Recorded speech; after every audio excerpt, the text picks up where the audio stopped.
Dios les bendiga. Estamos en nuestro estudio del C2 Discípulos, de nuestro ciclo de formación de nuestra Iglesia Paz y Esperanza. Y hoy tenemos un tema llamado la deidad de Cristo.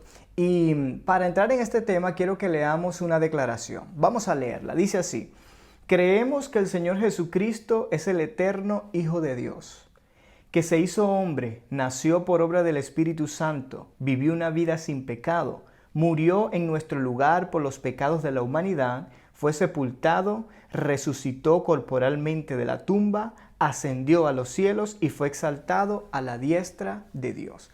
Cuando hablamos de la deidad de Cristo, en este tema simplemente estamos refiriéndonos a varias cosas. En primer lugar, la naturaleza divina que tenía Cristo, es decir, que Él es Dios. Lo segundo, que el Señor Jesucristo fue la única persona en poseer dos naturalezas, tanto la divina como la humana. Cuando nosotros vamos al estudio de los evangelios, podemos ver la humanidad de Cristo, ya sea en el área física de su cansancio, en el área emocional, de su tristeza, de tantas cosas. Jesucristo dormía en una barca. Vemos muchos aspectos que muestran la naturaleza humana de Cristo, pero la Biblia también presenta evidencia de la divinidad de Cristo, su omnipotencia, su omnisciencia para saber cosas que ningún hombre podía saber. Tenía conocimiento de la mujer samaritana, tenía conocimiento de los pensamientos de los fariseos. Y cuando vemos estos elementos en la Biblia, y entre otros que vamos a ver en este estudio, nos damos cuenta que Jesucristo es Dios y que poseía una divinidad.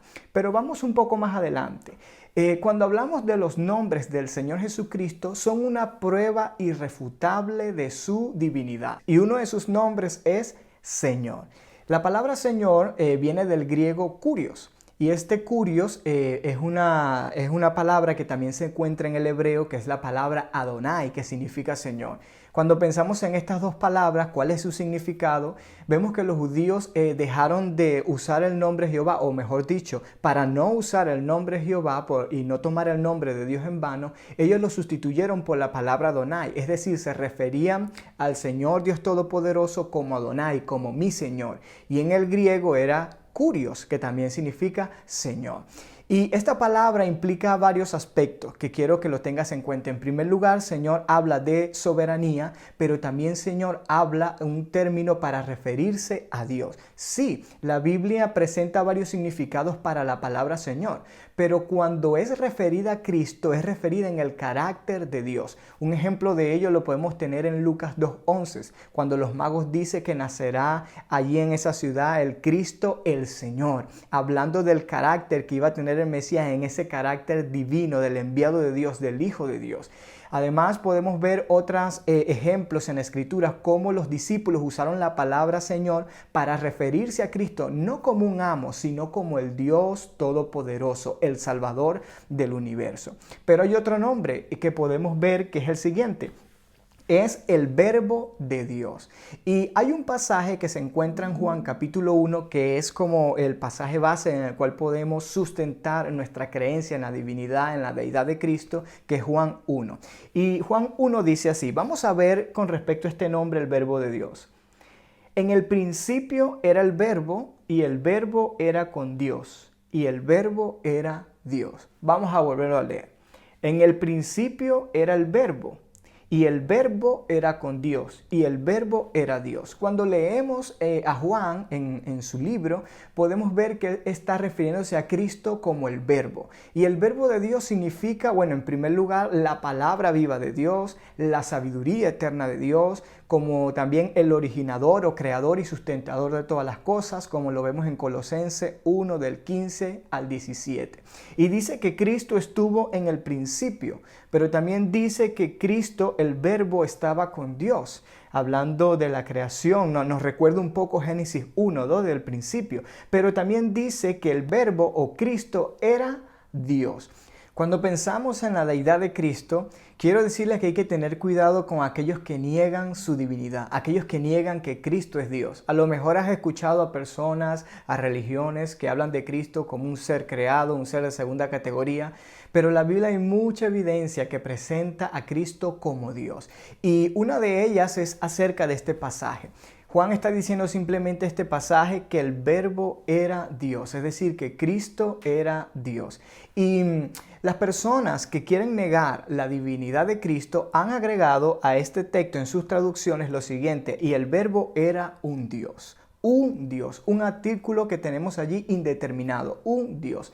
¿Qué sucede? Cuando nosotros vamos al griego en este mismo texto, en primer lugar, no encontramos este artículo indeterminado un, no lo vemos allí presente en el griego para traducirlo de tal manera. Si Juan hubiese querido decir que Cristo era un Dios aparte del Dios creador, él muy bien, como escribió en todo su libro, pudo haber puesto ese artículo indeterminado en el griego, un, pero no aparece. En segundo lugar, que ningún erudito del griego reconocido, en su mayoría, han apoyado este tipo de traducciones. ¿Por qué? Porque no es fiel al idioma original que tenemos allí presentado. Pero lo tercero, quienes argumentan que aquí se debe colocar el verbo era un Dios para decir que Cristo era un Dios de segunda categoría, que no es el Dios creador, que no es el Dios en quien creemos para dañar su divinidad o no reconocerla, tenemos que entender algo. Ellos dicen lo siguiente, que el verbo era con Dios, que aquí en el griego debía aparecer un artículo que es el artículo definido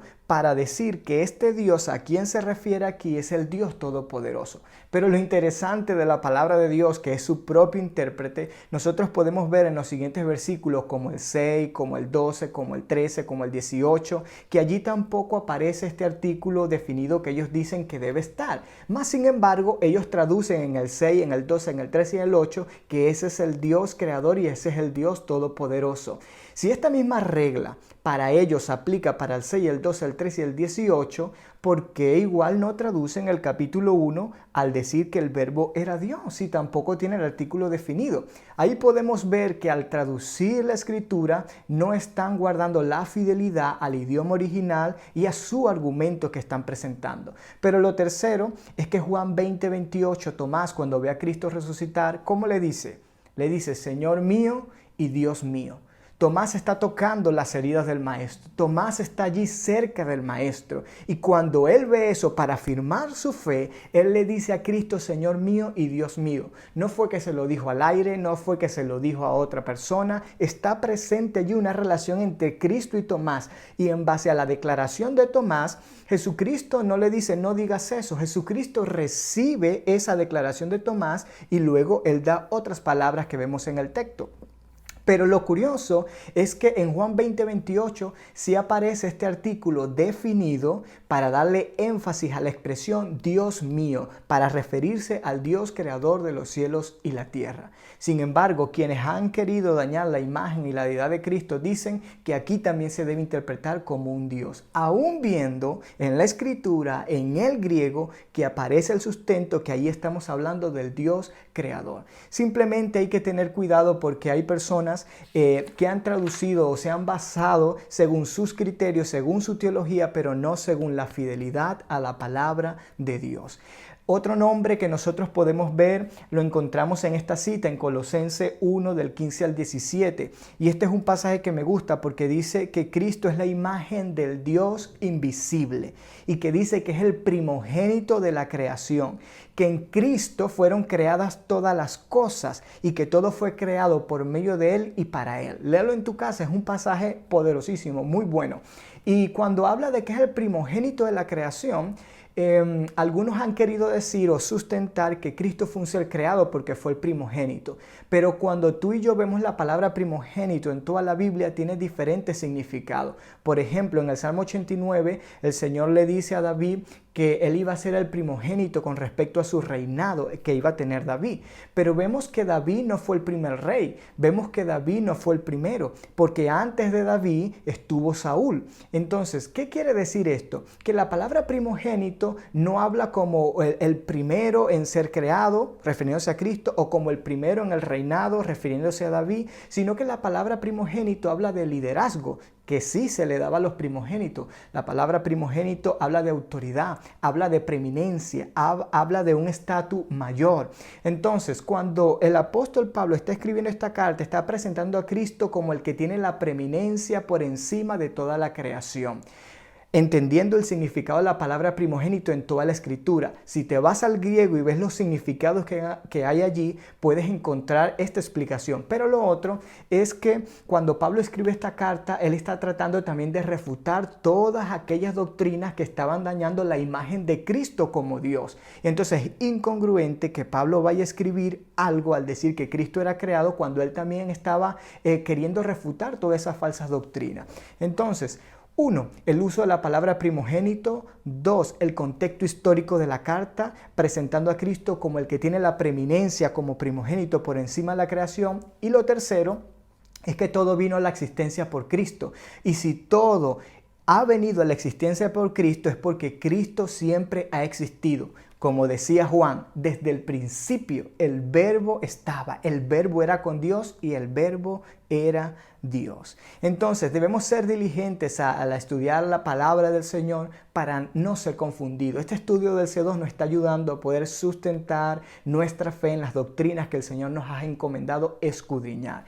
Por último, quiero decir que hay un testimonio de los apóstoles y de los profetas. Pudiéramos hacernos una pregunta: ¿qué testimonios dieron ellos de la deidad de Cristo? Podemos ver que Isaías le llama Dios fuerte. Al referirse al Mesías le llama Dios fuerte. Podemos ver que Zacarías llama a Cristo, al Mesías, Jehová. Estudia el libro de Zacarías. Podemos ver que Juan el Bautista le llama Hijo de Dios. Tomás le llamó Señor y Dios mío. Y podemos ver muchas evidencias allí que marcan la divinidad de Cristo en la palabra del Señor. Cuando nosotros queremos ver esto, tenemos que ver todo el estudio de la palabra. Tenemos que ser sinceros al acercarnos a la palabra y entender que nuestro Señor Jesucristo es Dios. Te hago una pregunta: ¿cómo reconoces tú al Señor Jesús en tu vida? ¿Cómo lo reconoces? ¿Lo reconoces como un ser creado más? ¿Lo reconoces como un maestro y ya? ¿Lo reconoces como alguien influencer de renombre pero nada más? ¿O lo reconoces como el que estuvo desde el principio, como el que era con Dios y Jesucristo como Dios? ¿Lo reconoces de esa manera como tu Salvador, tu único y suficiente Salvador? Porque dependiendo de cómo nosotros reconozcamos la persona de Cristo en nuestra vida y vivamos para Él, de eso dependerá nuestra salvación. Que Dios te bendiga y que Dios te guarde.